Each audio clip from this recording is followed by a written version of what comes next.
Hi, welcome to this video. So I'm not alone today. I have my good buddy Christopher Sue with What's me. up? So welcome to the channel. Let's make this short. Just leave the most time to you. And I try to talk as little as possible during this video.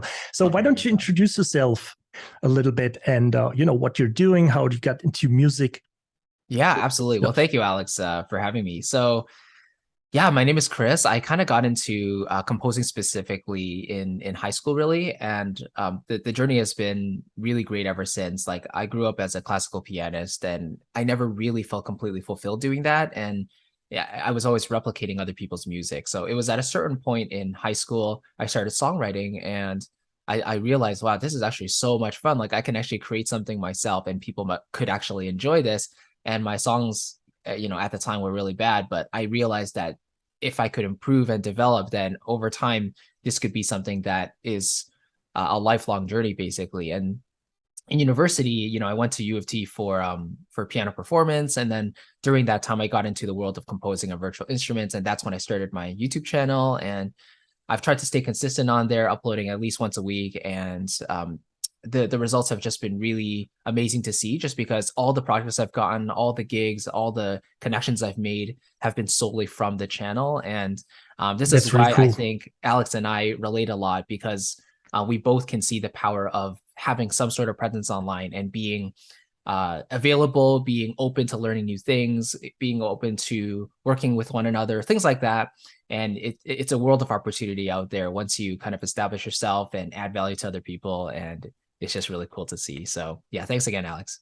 Yeah, sure. You're welcome. I'm really happy that you're here. So this is something that I also had in mind, when I hear that from composers very often, that they say that YouTube is crowded or something. What would you say to them? Because I think there is, as you already said, so many opportunities out there right now. That's yeah, it's so true. But yes, I don't know how many people are coming on YouTube every single day. But the thing is, most of those people fade out because they just are not consistent at it, or they are consistent but they don't have a certain audience they're targeting, and maybe Hmm. their messaging is all over the place. So that's the thing about content creation, and really understanding what you're aiming for. I think when you're starting to build a presence is, what type of content are you passionate about, but what also type of content are you envisioning might be helpful to other people as well, because you have to find that intersection for your channel to basically go anywhere. For yourself, in order to sustain it for over a long period of time, you have to be Hmm. passionate talking about it. But for other people, if they're not finding interest in it, then they're just going to leave. So I think that is one of the big secrets. And for us, like, our channels have certainly, I think, evolved over time. Like, we might have talked solely about music at the beginning, but now we're talking more about business, or finances, or whatever. But over time, if you build that audience, then people will kind of come along for the ride, and they'll also feel the transitions you make in your channel, but you're staying completely Yeah. true to yourself and authentic. And so yes, it is kind of a crowded space, even though composing and virtual instrument is still relatively small, I'd say, right, compared to like fitness or business or Yeah, something. it's But really like a niche. It's it almost like a is, big family. yeah, You it, know it really everybody, is, everybody knows everyone. yeah. Exactly. And I think that's for the whole of music, right? But like, everyone kind of knows everyone. But yeah, like, if you go on, you stay consistent, but you also try to add value to other people regularly, then you're bound to at least stand out in one way or another in the future, I would say. Yeah, that's cool. Yeah, absolutely. I totally agree. So, what I also want to ask you, what would your advice be if somebody, not only because of YouTube, because YouTube, that argument that, man, YouTube is so crowded and blah blah blah, but what would your advice be for somebody who would want to become a composer or a music producer or whatever in general, so just basically getting into music itself Mhm. today? What would be your advice? Yeah, absolutely. So I think this is a big question, because there's so many ways you could be composing music, right? You could be composing for yourself, or for media, for production libraries, whatever you want to do. I think for me, the most important thing is to be open to as many avenues as you can be. But at the same time, if you feel something is just not lighting your fire, then it's okay to say no to that thing. Like, so when I got into music, I was super into songwriting, composing standalone pieces of music, because for me, I feel that represents myself the most authentic way possible. And then I've experimented with writing for film, some great opportunities there, done a couple video game things. And while those are all great learning experiences, for me, they were not as creatively fulfilling, I would say, because at the end of the day, you are writing to a specific prompt and you have to get signed off by a specific director, let's say. And so I always come back to writing standalone pieces of music or just regular songs, because for me, I feel like I have 100% control.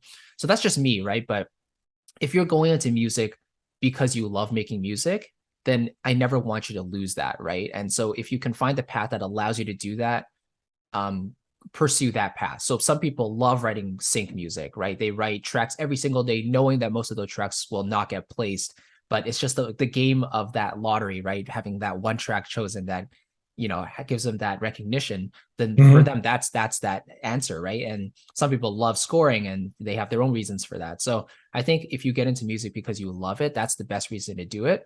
And at a certain point, if you feel like your love for it is fading away, then that's a sign that you might want to pivot or do something different. Yeah, right.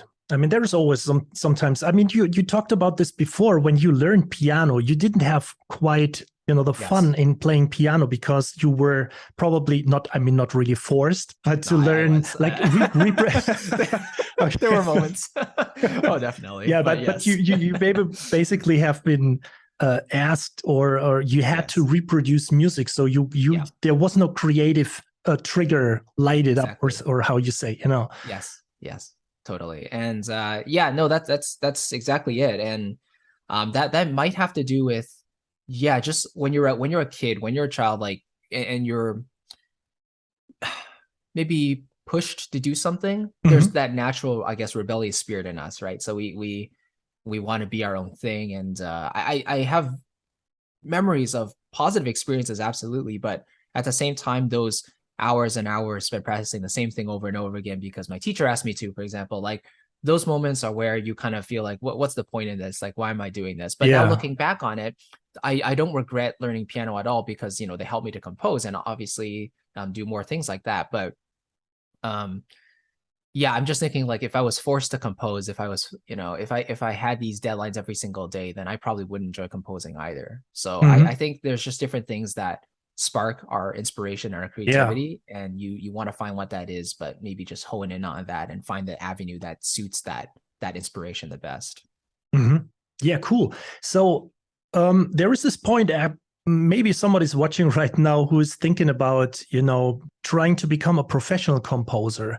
So, and we all know, I mean, you have been through this, I have been through this, about this transition from making it from a hobby point of view, or maybe having like a main job, or then how do you do this? What would your advice be if you want to become a professional composer, besides, having like lots of savings on your bank account and not worrying about anything for like 1 or 2 years, which probably is just science fiction anyway.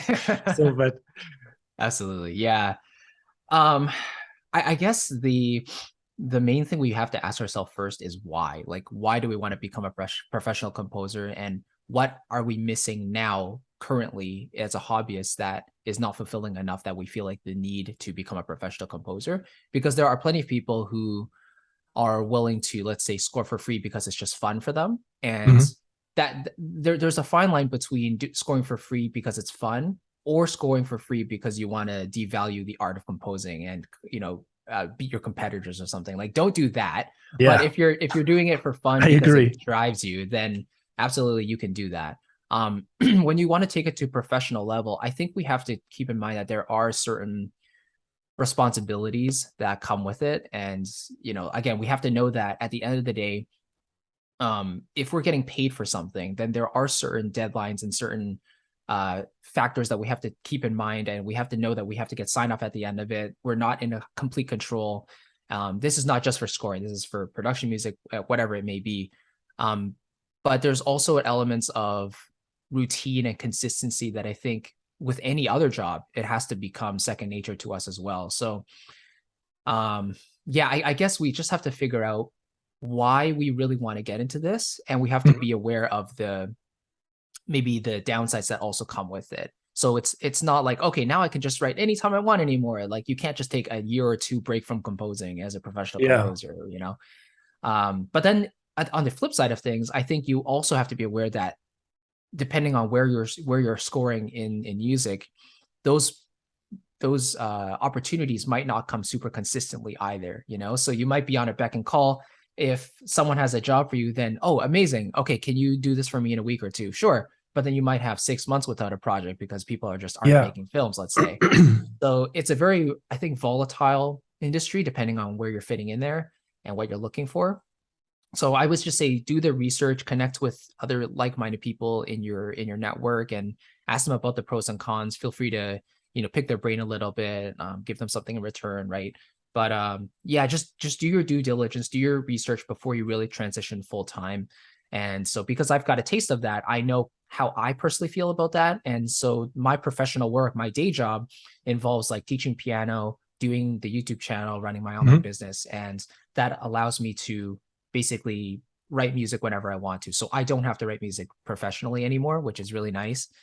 So I don't have to feel, I guess, creatively drained or anything. Forced to be creative, right? Forced to be creative, exactly, right. And that, for me, that's kind of the worst feeling, because I'm always scared like I'll lose my love for writing music if I have to write music. So yeah, I I totally guess that's agree. what I say. I have been there several times during like being forced to writing video games.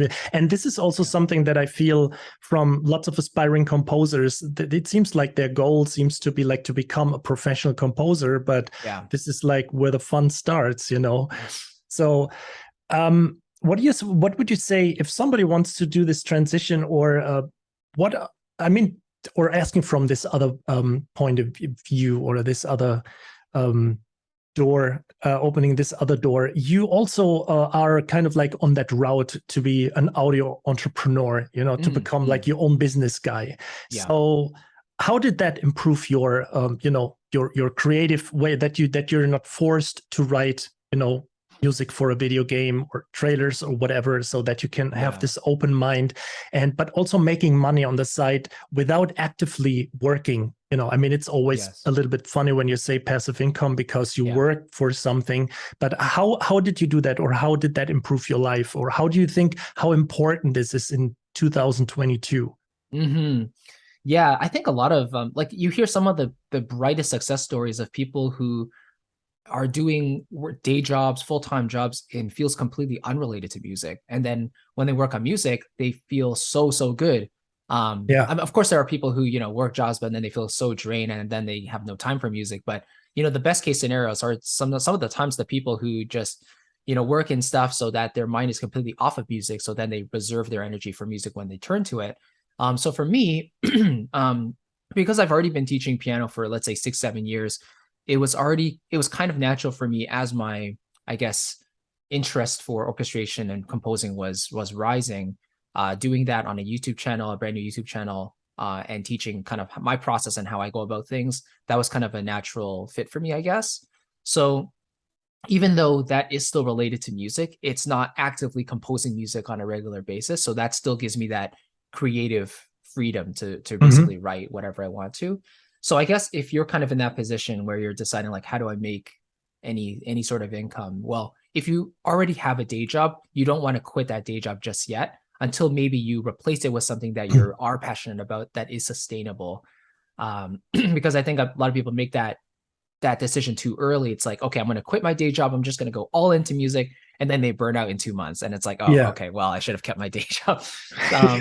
So yeah, for me, I think going into the channel and developing the resources, the courses, the membership, all of that stuff has afforded me just more freedom for sure. And I think that's why we like to get into entrepreneurship as business owners and have that passive income, is because it allows us to scale back our time, or scale our time, but also scale back our work hours, I should say. And so we can, again, basically work on the stuff that we really feel called to work on. And that's kind of the main benefits of it. So yeah, it's been really, really nice. And it's allowed me to be maybe more careful in considering what type of projects I want to work on, because the exchange of time and money now is more in my favor, where I can make more of those decisions, I would say. So I think just finding that path that you want to entertain, one that is sustainable, that you're willing to put in the work for, and then building that income stream that can support you. That is the first step. And then as you continue to be consistent in that area and grow that side of things, you'll naturally start to see your creative juices more, I guess, creative, more flowing, I guess, so that you can write whatever you want to write or do whatever you want to do. Yeah. Yeah, really cool. So, speaking of that, you released a course recently, an online video course that is called Cinematic Music Creation. I mean, that's maybe also something that is important to my followers because I'm into trader music myself so much. Sure. So, don't you want to talk? Why don't you tell us? Why don't you tell us a little bit about cinematic music creation? Yeah. So that course specifically is kind of the all-in-one comprehensive system that a lot of my students were asking for before I created it. And a lot of my students are in the beginner, intermediate, even advanced phase, but they just want a workflow that they can follow from start to finish to understand how to take their initial idea and go all the way to the completed master, right? And I think there's usually a step that they're usually missing in the workflow. Like maybe they can come up with ideas really easily, but then they don't really know how to orchestrate it, or their mixes sound bland or whatever. So this course is basically that step-by-step system. So it's essentially like 6, 7, 8 courses all in one, going over like composing modules, orchestration modules, live mockup stuff, mixing and mastering, all of that stuff. And I just take you through complete start to finish. And yeah, as a subscriber to Alex's channel, I'm more than happy to give a 40% discount if anyone would like. Just let me know, and I'm more than happy to share that. Yeah, that's really cool. So you heard it. I will do the following. I will put Chris' Discord channel invite link down in my video description, and also his nickname, his Discord nickname, and then you can contact him there. Of course, you can write him an email too by checking out this website. And yeah, you will get a 40% off discount for that course. So that sounds pretty amazing. Thank you, Chris, so much. Pleasure. So I have a special topic that I also like to talk about. I mean, you're still very young, which is so cool because you got so much, so much time ahead of you. But are there any tips or some recommendations that you want to point out to aspiring new composers when it comes to mental health? Ooh, yeah, mental health. I think first of all is maybe work-life balance. Like once you figure out where you want to fit within your own musical journey, like how much do you want to write music? What are you doing music for? Like once you kind of work that stuff out and you start developing on that journey, then you have to figure out how much you want to work versus how much time you want to dedicate to other things. So I think one mistake that a lot of people make is that they spend 16, 20 hours working on music, and then they have no time left for their family or their friends or anything else. And that might be creatively fulfilling, but in terms of the other aspects of your life, then you're starting to neglect that. Yeah, so, and it depends how long it stays creatively fulfilling. If you work for 16 or 20 hours a day, because you will probably burn out pretty quickly or running out of, battery power. Yeah, but then you also read on groups like Perspective that these composers work for that amount of time and they feel amazing. And I'm just like, you must be Superman, because like I don't understand how anyone humanly can do that for that extended period of time and not feel drained. But I'm sure there's things we can unpack there. But yeah, just generally there has to be some sort of balance, I think. And once you find that, like for me personally, I work maybe let's say 6-7 hours a week on my YouTube content, and then maybe I'll write music or arrange music for maybe 2-3 hours a week. So I'm basically working between 10 to 15 hours a week on music in general. And then the rest of that time, I'm either maybe tweaking my website or making sure the email system is fine and all that stuff. But I have plenty of time to just enjoy life, play tennis, enjoy with, friends and family. And yeah, I guess we just have to understand where our priorities lie, because music is just one way to fulfill ourselves. But at the same time, that's not the be all and end all. That's not the most important thing, I think. Like human relationships as social beings, we have to know where things are important and give priority to those things. Definitely. I also think it's very important to say that working 16, 20 hours a day doesn't mean that you get more done than if you just have, like a rebooted brain or like, Right. fresh battery pack available in the morning, and Yes. you work maybe for like 4 hours. So this is something that I experienced. Sometimes I have like 12 hours. I was working on some track, and then I got like a certain percentage done of that track. But on the Right. next day, or changing my work life balance, and then I was just working maybe for like 3 hours or something right in the Mm, morning, and I got more done during these 3 hours than within these 12 hours, because most of exactly. the time we were just sitting around and tweaking some kind of knob for like 1,000 times, which doesn't make Yes. sense anyway. And one thing I can share as relates to that. One great thing you can do is every single night that you're done your work, take out a notepad or on a note document, write down the 1 to 3 things you have to get done the next day so that you hold yourself accountable. And then after you get that thing done, you have to stop working, because if you like, work can go on forever. If you just let it Yeah. go on as an entrepreneur, business owner, whatever, as a creative person, you can work as long as you want, but then you lose track of time and your health deteriorates. So you have to write down the mission critical things you have to get done, but then leave it at that, take a break for the day, then come back. And again, make sure to write down those things for the next day, what you want to do, and then continue the process, I think. Yeah, that's really brilliant, man. Thanks so much for being here. Is there something you want to talk about? What is very important to you, or something that you want to bring across?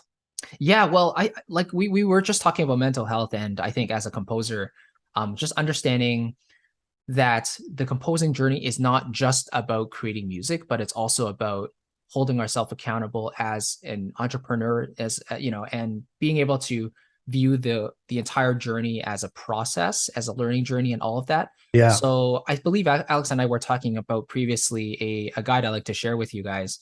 I call it the composer's mindset. There's basically 3 different topics I wanted to cover in regards to the composing journey that I think are really, really important. So I kind of outlined those in pretty specific detail, and then it's only a few pages long, but so it's super easy to read. But yeah, I want to give that to your subscribers, if that's okay, as a gift for watching this video Yeah, sure, of today. course. I was about to say, I almost forgot that you find the link in the video description to No, thank you, Alice. Yeah, that. but no, like you were saying, like it's just important to understand like what you want, I think, out of composing music. Yeah. And if it's only just for personal enjoyment, then that's totally fine. And Yeah, if you want to sure. go further, then you want to take the necessary steps to do that. But there are going to be roadblocks along the way, points where you question, like, is this even worth it? What am I doing this for? And I think that's totally normal. But you also want to take a step back and just ask yourself, am I doing this for the right reasons? Yeah, right. Man, that was brilliant. That was awesome.